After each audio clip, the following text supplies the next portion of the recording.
Welcome back. I'm Octavia Harris, and this is Chapter 11, Relationships with Your Broker.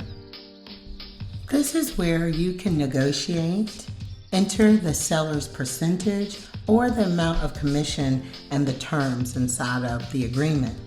Now, this information must be written in a contract, and the amount of the commission will ultimately be paid on the sale of the building.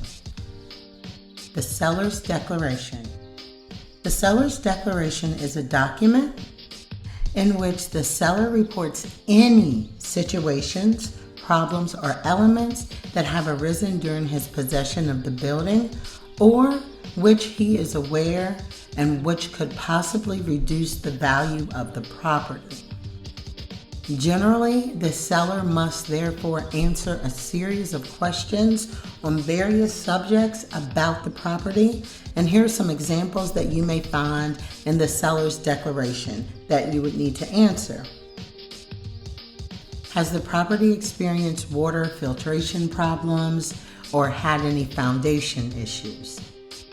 To your knowledge, could you specify any characteristic of the building that could become uninsurable or significantly increase the premium? Have you changed the electrical panel since the date of the acquisition? Have you ever had any rodent problems? These are just to name a few things. Now, this document will, in particular, establish that you are the full owner of the building and that it is free from all charges or fees. In the event that any questions about the terms of the property or the rights of the property come up, you must immediately notify your broker. Next, the obligation of the seller. This section is about the brokerage contract, which establishes all the obligations to which the seller must fulfill. This document is going to notify buyers and let them know what is included in the property. It'll also notify the public and make the public aware that the property is available for sale and allow access to the property for visits. Next, the obligations of the broker. In this section of the contract, it is essential for the seller because they are who is trusting the broker to sell the property and to get them their money back on their capital investment. This is why a broker, specifically your broker, has to be knowledgeable to give the seller the due diligence that they deserve.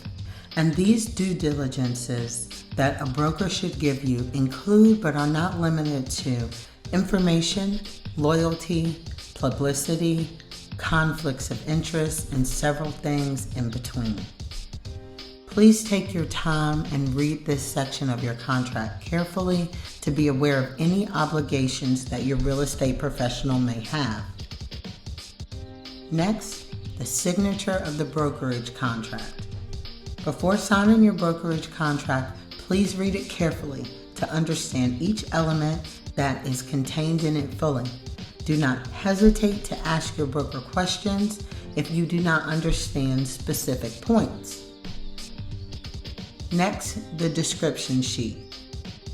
Using the information that you have provided, your broker will create a description of your property, which will be used to market to target customers and interested persons.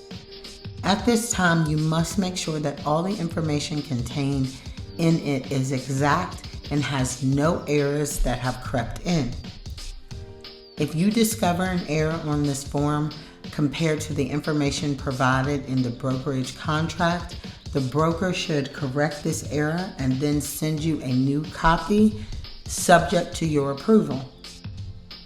Next, signing and entering into the force of a contract. Now it's time to sign the contract. For the contract to take effect and become able to be enforced, you have to have your double agreement signed by you and your broker who represents you. Drafting of the brokerage contract is an essential step that should not be taken lightly. Once the deal comes into effect, the broker is in charge of your building, and it is at this time that you need to start developing your property.